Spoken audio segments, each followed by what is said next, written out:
বালক প্রহ্লাদ কোনোদিন শ্রীহরি ছাড়া জগতে অন্য কিছু চিন্তাই করতে পারত না। জাগতিক সমস্ত কাম বাসনা রহিত হয়ে অন্তঃকরণে শ্রীহরির ধ্যানে স্থিত থাকতো। তার পিতা হিরণ্যকশিপু বিষ্ণুকে কিছুতেই সহ্য করতে পারত না। সে সারা জগতে বিষ্ণুর উপাসনা বন্ধ করে দিয়ে নিজেকেই ভগবান বলে জাহির করত। এমনকি কেউ যদি অজান্তেও বিষ্ণুহরি ইত্যাদি নাম পোষণ করত, তবে হিরণ্যকশিপুর অনুচরেরা তাকে অবশ্যই মেরে ফেলত। প্রহ্লাদের সম্বন্ধে তিনি চিন্তা করেছিলেন যে কোনো দুষ্টলোক হয়তো তার শিশুপুত্রকে বিষ্ণু ভক্তি শিখিয়েছে। তাই এই সমস্ত ভুলিয়ে রাজনীতি শেখানোর জন্য প্রহ্লাদকে দৈত্যগুরু শুক্রাচার্যের দুই পুত্র ষণ্ড এবং অমর্কের তত্ত্বাবধানে রাখা হলো। একদিন গুরুকুল থেকে প্রহ্লাদ পিতার কাছে এসে প্রণাম জানালে হিরণ্যকশিপু পুত্রকে কোলে তুলে নিয়ে জানতে চাইলেন যে এতদিন প্রহ্লাদ কি শিখেছে। উত্তরে প্রহ্লাদ বলল, হে পিতা, যার আদি মধ্য অন্ত নেই, যার জন্ম মৃত্যু নেই, যিনি সমস্ত কিছুর কারণ, সেই শ্রীহরিকে প্রণাম করি। এই কথায় ক্রোধান্বিত হিরণ্যকশিপু ষণ্ড অমর্ককে ডেকে বলে, তোমরা ব্রাহ্মণ নও, ব্রহ্মবন্ধু, কেন এসব শিক্ষা প্রহ্লাদকে দিয়েছো? তারা বলে, বিষ্ণু ভক্তি আমরা আদপে ওকে শেখাইনি মহারাজ।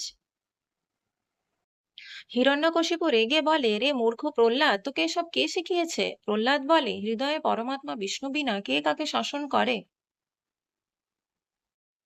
হিরণ্যকশিপু বলে, আমি জগতের ঈশ্বর, আমার সামনে আস্পর্ধা করে কাকে তুই বারংবার জগদীশ্বর বলছিস? সে কে? প্রহ্লাদ বলল, শ্রী বিষ্ণু পরমেশ্বর ভগবান। সেই বিষ্ণুই আপনার এবং সমগ্র জগতের বিধাতা। হিরণ্যকশিপু সিপাহীদের আদেশ করলো, এই কুলাঙ্গারকে বধ্যভূমিতে নিয়ে অবশ্যই কেটে ফেলো। প্রহ্লাদ বলল, হে দৈত্যগণ, বিষ্ণু যেমন আমাতে আছেন তেমনি তোমাদের অস্ত্রেও রয়েছেন। এটি যদি সত্য হয়ে থাকে তবে এই অস্ত্র আমার কোনো রকম ক্ষতি করতে পারবে না। দৈত্যরা বারংবার অস্ত্রাঘাত করলেও প্রহ্লাদের শরীরের কোনো রকম ক্ষতি করতে পারল না। এবং প্রহ্লাদ বলল, হে পিতা, যাকে স্মরণ করলে জন্ম জরা ও মৃত্যুর সমস্ত ভয় অপগত হয়, সব ভয় অপহারী সেই অনন্তদেব হৃদয়ে থাকতে আমার ভয় কোথায়? হিরণ্যকশিপু অতি ভয়ঙ্কর তীক্ষ্ণ বিষ সাপেদের সামনে প্রহ্লাদকে ফেলে মহাসর্পরা তাকে দংশন করলো। কিন্তু প্রহ্লাদ শ্রীকৃষ্ণের চিন্তায় এমন মগ্ন ছিলেন যে তার কিছুই হলো না। বড় বড় হাতি এসে প্রহ্লাদকে বারবার তুলে নিয়ে মাটিতে আছাড় দিতে লাগলো। হাতির দাঁতগুলি ভেঙেও গেল, কিন্তু প্রহ্লাদের কিছুই হলো না।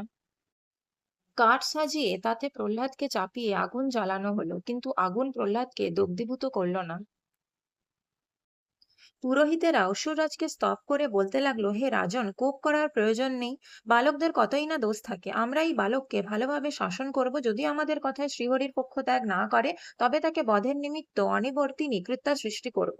যা হোক, প্রহ্লাদকে নিয়ে গুরুগৃহে অধ্যয়নে নিয়োগ করা হলো।